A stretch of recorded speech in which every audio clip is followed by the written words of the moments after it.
आज हम आपको बताएंगे कि वर्ल्ड मैप कैसे ड्रॉ किया जाए।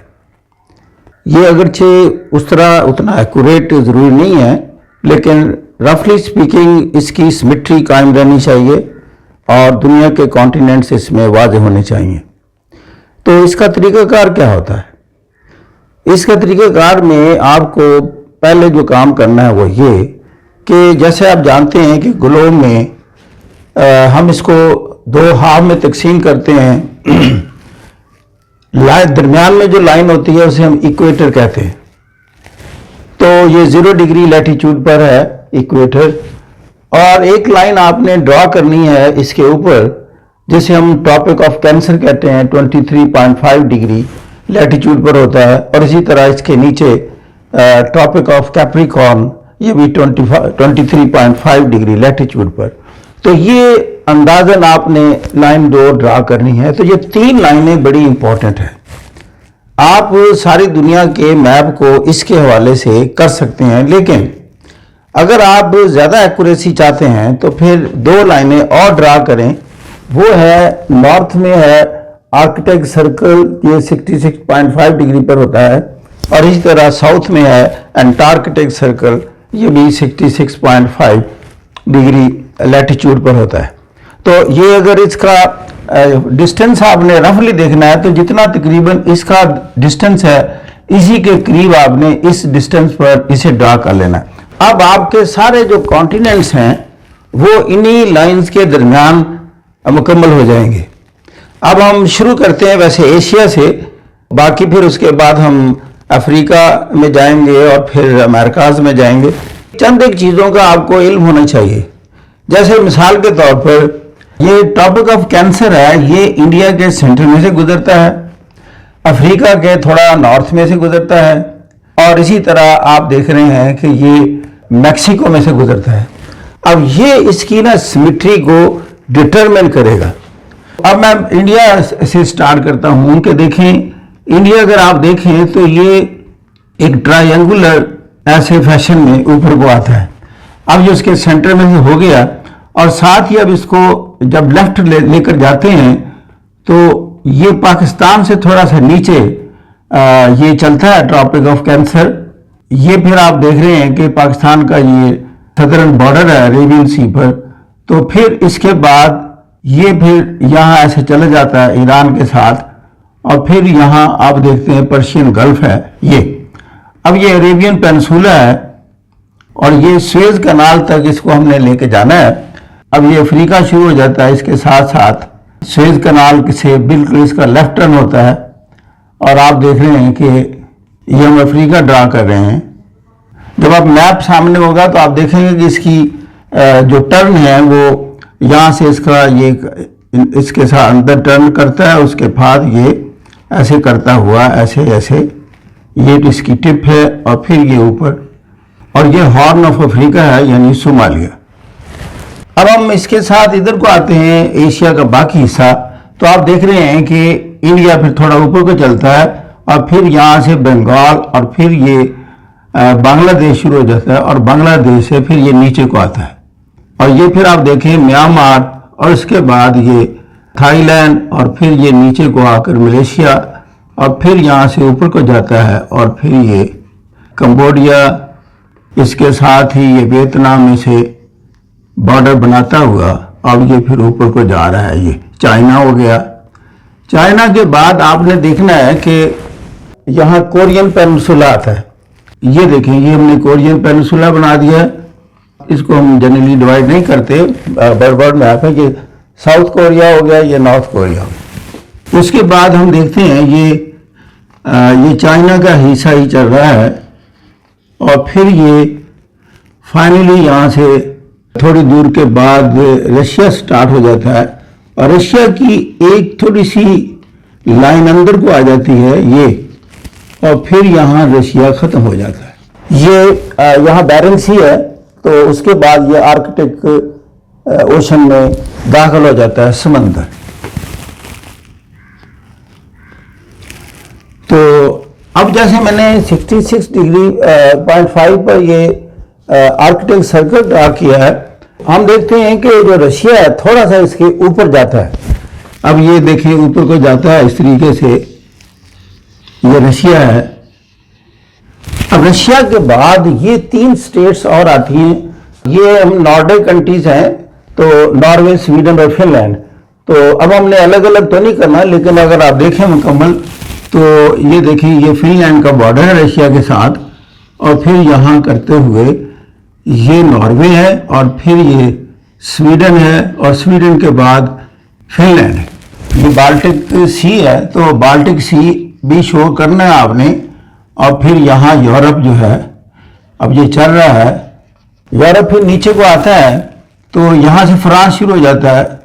फ्रांस के बाद ये स्पेन और पुर्तगाल का एरिया है, बिल्कुल सीधा होकर, और यहाँ जबराल्टर का स्टेट ऑफ जबराल्टर है। अब हमने मेडिटेरेनियन सी को शो करना है, तो उसमें यह है कि यहाँ सुएज कनाल से आप देखते हैं ऊपर को लाइन जाती है इजराइल के साथ से होती हुई, सीरिया से होती हुई, यहाँ से लेफ्ट टर्न करती है टर्की को शो करती हुई। अब टर्की यहाँ से ऊपर को जाता है, और यहाँ टर्की का यूरोपियन पार्ट शुरू हो जाता है। यहाँ ग्रीस है, ये भी आपने थोड़ा शो करना है, और फिर इटली नीचे को यहाँ आता है। यहाँ ब्लैक सी भी शो करना है थोड़ा। वो ये है कि ये टर्की रेक्टेंगुलर है, वैसे ब्लैक सी इसमें से शो हो जाएगा। ये आप देखें, ये ब्लैक सी है, और ये मेडिटेरेनियन सी है, ये जबराल्टर है। यहाँ देखें, ये हमने एशिया ड्रा कर लिया, ये हमारा यूरोप है, और ये हमारा अफ्रीका है। अब यहाँ हमने श्रीलंका बताना है, तो ये जस्ट ड्रॉप लाइट, जैसे ड्रॉप होता है पानी का, तो दिस इज श्रीलंका। तो बाहर छोटी छोटी चीज़ें ड्रा करने की जरूरत नहीं है। मिसाल के तौर पर जहाँ मालदीव्स आइलैंड है, तो लेकिन मेजर जो पार्ट है ये है, वो हमने इंडोनेशिया शो करना है। अब यहाँ ये जो मलेशिया ये टिप है, यहाँ सिंगापुर है वैसे, तो ये सुमात्रा आइलैंड है इंडोनेशिया का। This is exactly on equator. इस तरीके से आपको, इसी तरह इसके साथ ही जावा है, बिल्कुल ऑलमोस्ट इक्वेटर पर, ये भी आइलैंड है इंडोनेशिया का। इसके साथ ही एक और बड़ा आइलैंड है, तो ये डिवाइडेड है between Malaysia and between Indonesia. Likewise, there are so many other islands of Indonesia like this. तो इसके साथ यहाँ हमने फिलीपींस शो करना है। अब फिलीपीन आप देखेंगे कि वो यहाँ करके हैं इसके आइलैंड, ये फिलीपींस है। और फिर ये जैसे जानते हैं कि ताइवान जो है, that is important island, bone of contention भी है बिटवीन यूएसए एंड चाइना। तो ये देखें, ये आपने यहाँ ताइवान शो कर दिया। अब आ जाता है हमारा एक और कॉन्टिनेंट, ओशनिया भी कह देते हैं, ये है ऑस्ट्रेलिया, और फिर उसके साथ न्यूजीलैंड। तो आप देखेंगे कि ये जो ऑस्ट्रेलिया है, टॉपिक ऑफ कैप्रिकॉर्न इसके सेंटर से गुजरता है। अब हम ड्रा कर रहे हैं ऑस्ट्रेलिया, ये थोड़ा रफली इस तरीके से चलता है। और इसी तरह न्यूजीलैंड के 2 बड़े जजीरे हैं, ये आप देख रहे हैं, ये हमने न्यूजीलैंड ड्रा कर लिया। और एक और है यहाँ तस्मानिया, अगर आपकी मर्जी है तो शो कर दें, तो दिस इज न्यूजीलैंड। अब ये हो गया ऑस्ट्रेलिया। अब देखें आपका ये एक और है मडगास्कर, तो अफ्रीका के साथ एक और छोटा सा मुल्क है, उसके हम कहते हैं मडगास्कर। अच्छा, अब इसमें यूरोप में हमारा यूके रह गया। अब यूके में आप देखें कि बिल्कुल इस तरीके से इसके ऑलमोस्ट 2 पार्ट जैसे होते हैं, वेल्स और इंग्लैंड नीचे है, फिर ये स्कॉटलैंड थोड़ा ऊपर है, ये इस तरीके से है। बाकी ये आयरलैंड का हिस्सा है। आयरलैंड जैसे आप जानते हैं कि ये डिवाइडेड है between northern Ireland and southern Ireland. अब आ जाते हैं हम अमेरिकाज पर। पहले तो हम बना लेते हैं नॉर्थ अमेरिका, ऊपर से नीचे को आते हैं। अब देखें अमेरिका की अगर 2-3 चीज़ें सामने रखनी है कि इसकी फ्लोरिडा जो स्टेट है वो गल्फ ऑफ मैक्सिको की तरफ आती है, जिसे आजकल प्रेसिडेंट ट्रंप कहते हैं गल्फ ऑफ अमेरिका। तो ये आप देख रहे हैं कि ये हमने फ्लोरिडा यूं बना दिया। अब फ्लोरिडा के साथ ये ऊपर को आता है, और फिर यहाँ मैक्सिको स्टार्ट हो जाता है, ये मैक्सिको यूं है। फिर हम ऊपर को आते हैं, अब देखें ये अमेरिका जा रहा है, तो यहाँ से फिर ये कनाडा स्टार्ट हो जाता है, और कनाडा के साथ साथ फिर आप देख रहे हैं कि ये अमेरिका की एक और स्टेट अलास्का स्टार्ट हो जाती है। अलास्का जो आर्कटिक सर्कल है ये अलास्का के अंदर से गुजरता है। आपका ये नोटिस में है ऑलरेडी कि जो आर्कटिक सर्कल है इससे बियॉन्ड जितना एरिया है यहाँ जो टेम्परेचर है ऑलवेज बिलो जीरो रहता है। ये कनाडा बन रहा है, अब ये अमेरिका हो गया, यूएसए है, ये कनाडा है, ये है यूएसए की स्टेट अलास्का। यहाँ से आप देखें फिर ये इधर रशिया स्टार्ट हो जाता है फिर, और ये बेरिंग सी है और ये फिर आर्कटिक सी में दाखिल हो जाती है। अब आ जाते हैं जी नीचे, ये है सेंट्रल अमेरिका। सेंट्रल अमेरिका कुछ इस तरीके से है, यहाँ साउथ अमेरिकन कॉन्टिनेंट स्टार्ट हो जाता है। तो ये जो है ना दिस इज पनामा कैनाल।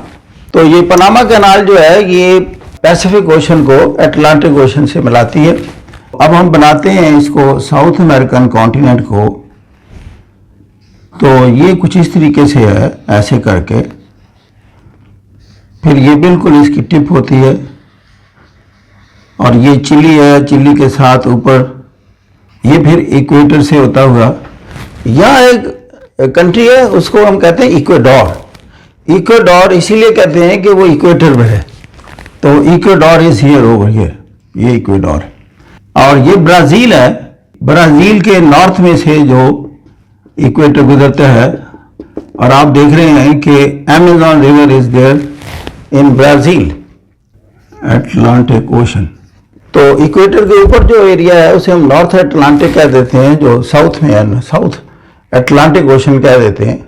तो ये है पैसिफिक।